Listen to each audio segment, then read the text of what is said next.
Not everyone who claps for you is happy you're winning. Not every smile is genuine. And not every friend wants the best for you. The truth? Most people wear masks. Some are envious. Others are manipulative. And many don't even know it themselves. It is the power of the mind to be unconquerable. Seneca, but to remain unconquered, you must see clearly. Today, we expose 8 ways to recognize envy and falsehood in relationships, using the unshakable lens of Stoic philosophy, because a man who cannot detect manipulation will always be a slave to it. 1. Support that feels like competition. These say they're happy for you, but their energy shifts when you win. You share a promotion. They smile, but you feel the distance. Suddenly, their tone turns passive, sarcastic, competitive.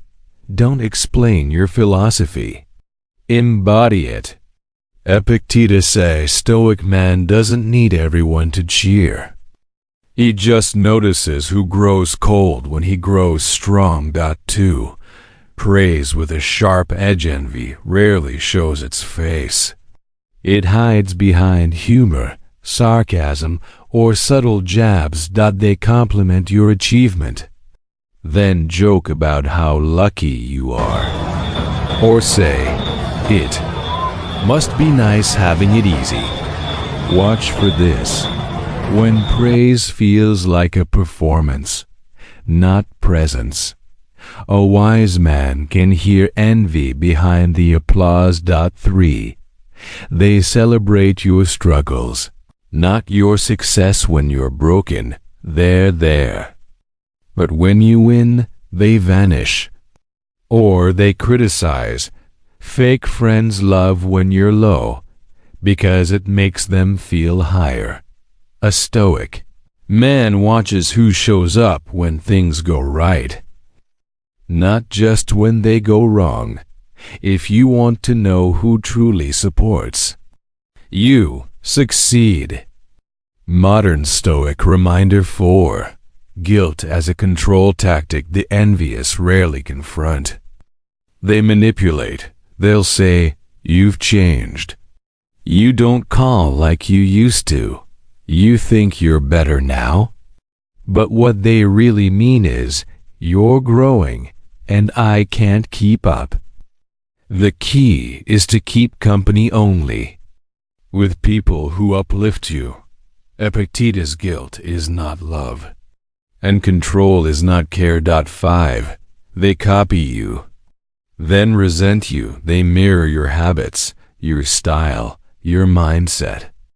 At first, it feels flattering, but then they start to compete with you quietly, and soon they resent the very thing they copied. This is identity envy. They don't know who they are, so they want to be you until they hate you for it. The Stoic builds identity from within, not imitation. 6. They're loyal when you're present, but disloyal in absence. You can't hear it, but they speak about you when you're not in the room, and not with pride. False friends nod to your face, but doubt you behind your back. A Stoic man doesn't need constant validation, but he pays attention to the echoes of his name in his absence. What need is there to weep over parts of life? The whole of it calls for tears. Seneca. Still, we move forward with clear eyes. 7.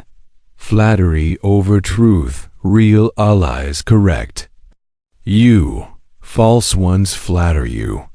If someone always agrees, always praises, but never challenges your blind spots, they're not loyal, they're passive.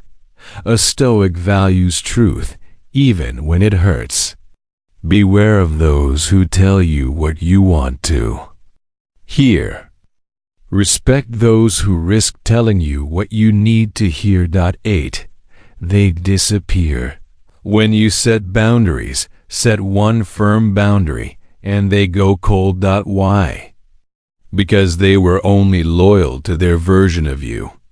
The version that said yes, stayed small, remained available. When you evolve, they resist. When you say no, they call you arrogant. Because your growth exposes their stagnation, you always own the option of having no opinion. Marcus Aurelius, and you also own the right to protect your peace. You don't need to confront every envious soul. You don't need to call out every manipulator. You just need to see, and once you see, act accordingly. Distance is a form of clarity. Silence is a form of strength. The Stoic doesn't carry anger. He carries awareness. He observes. He adjusts. He maintains inner stillness in outer chaos. Cut ties when needed. Or stay silent and let your elevation do the speaking. Because, as the old truth goes, when you rise, they reveal themselves. Let them. If this message spoke to you, subscribe. Not to follow trends, but to follow truth. And share your reflections in the comments. Your story might be what another man needs to wake up.